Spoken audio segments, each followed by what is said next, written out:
तारीख आज दिनांक 6 मार्च 2022 है। आज की देववाणी, जनवाणी, मंगलवाणी।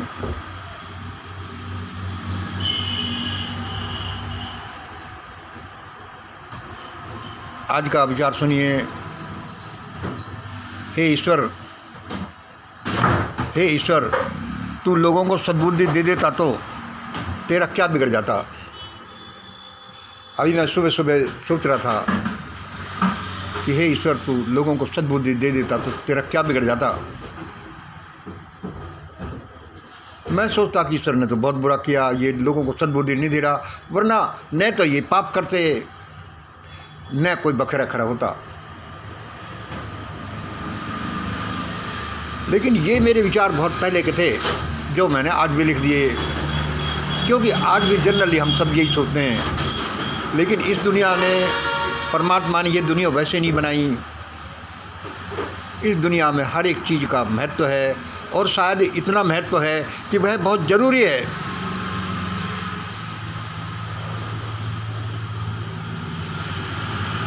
सुनिए, अभी जो खटखट की आवाज़ आ रही है, यह हमारी एक छोटी सी वर्कशॉप है। धंधा आजकल बिल्कुल बंद सा पड़ा है। मैं बच्चे को कह भी देता कि यह कटिंग बाद में करना, लेकिन मैं कह ही नहीं रहा।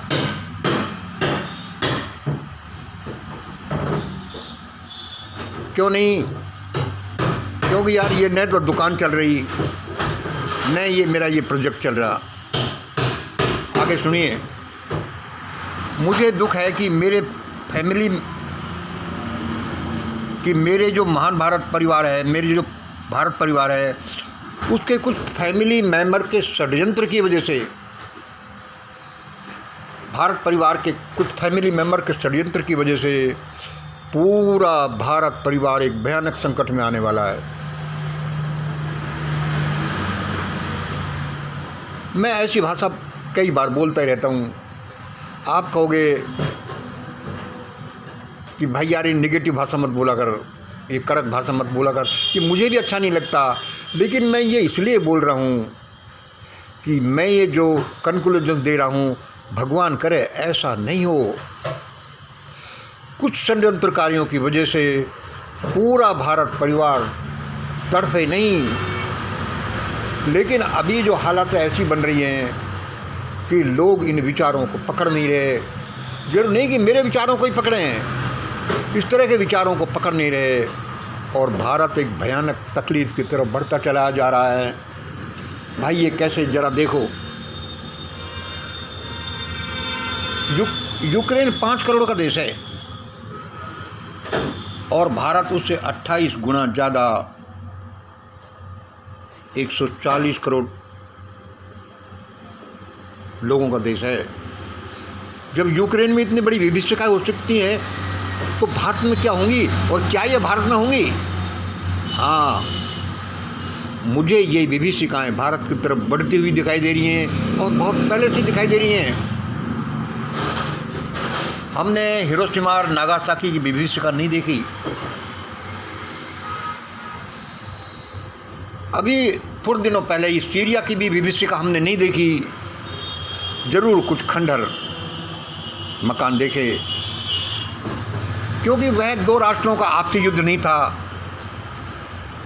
कुछ इन्फिल्ट्रेटर्स का, कुछ आतंकवादियों का, या जैसे भी समझ लो, और एक देश का युद्ध था। अब हम यूक्रेन को देख रहे हैं, उसकी विभीषिका को देखो। अब ये लपटें भारत की तरफ बढ़ती चली आ रही हैं। सामान्य बुद्धि से तो ये लगता है, अरे यार, उसका इसका रिलेशन क्या हो सकता है। क्या नहीं, इसका डेफिनेट रिलेशन है। क्या रिलेशन है, यह मैं एक दूसरी तरह से समझाऊंगा आपको, दूसरी तरह से समझाता हूँ। इसके कई एस्पेक्ट हो सकते हैं। इंटरनेशनल एस्पेक्ट, पॉलिटिकल एस्पेक्ट, आर्थिक कारण हो सकते हैं। मैं जो मेन जो बताता हूँ वो थोड़ा सा स्पिरिचुअल रीजन्स होता है। अब ये लपटें भारत की तरफ बढ़ने वाली हैं, बढ़ेंगी। क्यों, ये क्यों बढ़ेंगी, मैं बहुत सी चीज़ों से, विज्ञानों से ये आपको बता रहा हूँ।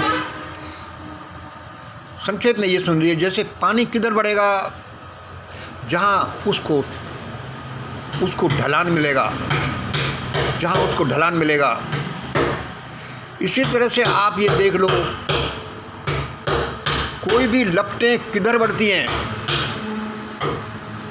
कोई भी लपटें उधर बढ़ती हैं पाप की तरफ, जिधर पाप ज़्यादा है।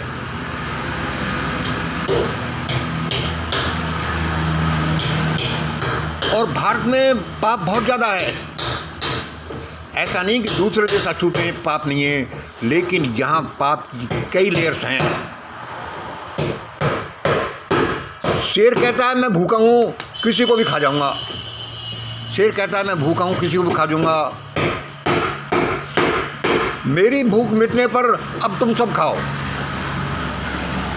लेकिन मेरी भूख मिटने पर अब तुम सब खाओ। मैं इस बाकी के भोजन को कहीं नहीं ले जाऊंगा। बहुत ज़रूरी है, देखो ये सब सुनना। शेर कहता है मैं भूखा हूँ, किसी को भी मार कर खा जाऊंगा। हाँ भाई, जबरदस्त कला है। मेरी भूख मिटने पर अब तुम सब खाओ, बाकी के लोग। चिड़िया हैं, पक्षी हैं, छोटे जानवर हैं, मैं इस बाकी के खाने को कहीं नहीं ले जाऊंगा। भारत का शैतान कहता है मैं भूखा हूँ या नहीं हूँ, इससे कोई फर्क नहीं पड़ता, तो भी मैं खाऊंगा। और बाकी बचा है या नहीं बचे, किसी और को खाने नहीं दूंगा। और जो बाकी ज़्यादा बचेगा उसको विदेशों में ले जाऊंगा। यह एक भयानकता देश की है। इसलिए मैं कहता हूँ कि यह तो भयानकता भारत की तरफ आकर रहेगी, और भयानकता आकर रहेगी। सपोज, क्योंकि भारत का एक ढांचा ही ऐसा बना हुआ है, इसको अवॉइड नहीं किया जा सकता, लेकिन इसको बहुत कम किया जा सकता है कि यदि ये मंगल के शब्द सुने जाएं, मंगल वाणी सुनी जाए, जो ही देववाणी जनवाणी है, ये सुनी जाएगी, पूरा भारत सुनेगा, लेकिन लुटने पिटने के बाद ही सुनेगा, ऐसा अब लगता है। अब ये देखिए भारत में क्या है। भारत में लोग, ये जो भारत का ढांचा है, यहाँ लोग भूख प्यास से तड़पाते हैं, उसके बाद में कुछ थोड़े लोग लोअर ओबीसी में अपना काम चलाते हैं। अब ये फिर अपर ओबीसी आती है, फिर हायर ग्रुप आता है। इसका लेवलिंग यदि आप लें, तो यदि इसका लेवलिंग यहाँ पर भी लें कि इतना सबके पास हो, तो पूरा काम चल सकता है। यहाँ लोगों के पास बहुत एक्स्ट्रा बचता है, इतना एक्स्ट्रा बचता है कि जो देश के काम नहीं आता, जो विदेश में जाकर जमा हो जाता है, अनप्रोडक्टिव हिस्सा है। इसलिए क्या है कि मान लो किसी समय 1000 रुपया 1 मिलियन रुपीज़ डॉलर की संपत्ति पैदा होती है, तो वो देश के लोगों के काम नहीं आती, वह अनप्रोडक्टिव चीज़ों में चली जाती है, या तो विदेशों में जमा हो जाती है, या फिर सोने के रूप में लोगों की दीवारों में जमा हो जाती है। यह है भारत की कहानी, यह है भारत के षड्यंत्रों की वजह से जो देश, अब पूरा देश भुगतने जा रहा है, और भुगतेगा, क्योंकि पानी तो उधर जाएगा जहाँ नेचुरल रूप से जाना चाहिए, लपटें तो उधर जाएंगी जहाँ पाप है। और मैं ये शब्द ऐसे ही नहीं बोल रहा, और मैं ये भी ऐसे नहीं बोल रहा कि देश इस मंगलवाणी जनवाणी देववाणी से ही बचेगा, आज नहीं तो कल, कल नहीं तो परसों। और मैं ये बताता ही रहता हूँ कि भारत में क्या क्या होने वाला है। इसलिए मैं कहता हूँ कि किन चक्करों में पड़े हो भारत के कर्णधारों, भारत के कर्णधारों, शासकों, शासक जातियों, धन सत्ता और मीडिया वालों, तुम किस चक्कर में पड़े हो। मान लिया तुम षड्यंत्र करते हो, लेकिन तुम उस ईश्वर को नहीं जानते, उस ईश्वर की कारस्तानी को नहीं जानते। तभी तो ईश्वर अपना काम कर रहा है, और भारत के षड्यंत्रकारी पिस जाएंगे, उनके साथ साथ पूरा देश भी पिसेगा। इन लोगों को ये समझ में नहीं आ रहा। यह भी ईश्वर की एक कृपा समझ लो या अकृपा समझ लो कि यह इनके समझ में नहीं आ रहा। ये छुल छुल उछल कूद कर रहे हैं, ये बेचारे पिसने वाले हैं।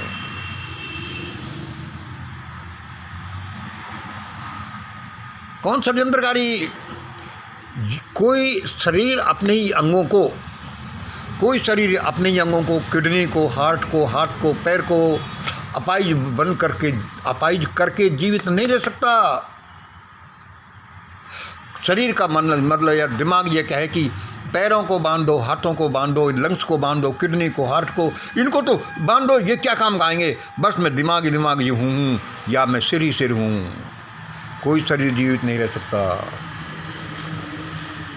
इसी तरह से कोई भी देश अपने ही नागरिकों को 80% लोगों को अपाहिज बनाकर नहीं जी सकता, जैसा कि भारत में होता आया है और अभी भी हो रहा है। इसी तरह से कोई भी देश अपने ही नागरिकों को 80-90% लोगों को अपाहिज बनाकर नहीं जी सकता, जैसा भारत में हो रहा है। क्योंकि ये लोग पहले से ही पागल हैं और अब भी पागल हो गए हैं। ये लोग पागल हो गए हैं, इसलिए भारत का जर्जर महल कटे पेड़ की तरह धाराशायित हो जाएगा ही नहीं, होने वाला है।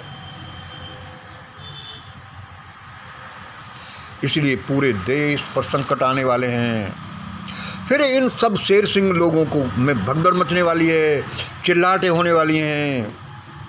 दीवारों में चिनी हुई सोने की ईंटों को छोड़ कर भागने वाले हैं। ऐसी हालातें पैदा होने वाली हैं, लोग अपने बच्चों को ही छोड़ करके भागने वाले हैं। 1947 की देखो, हमने तो सिर्फ पढ़ा है। लोग अपने बच्चों को ही छोड़ कर भागे अपनी जान बचाने के चक्कर में। बोया पेड़ बबूल का तो आम कहाँ से हुए। अभी इंतज़ार करो, अभी 10 मार्च का, फिर आने वाले कुछ माह का इंतज़ार करो। यही इस समय का डिवाइन मैसेज है। ईश्वर ने कहा है, मंगल तू अपना काम करता जा, बाकी काम मेरा है। और उसने क्या कहा है कि ये बता दे, ऐसा कोई समझ जाए तो।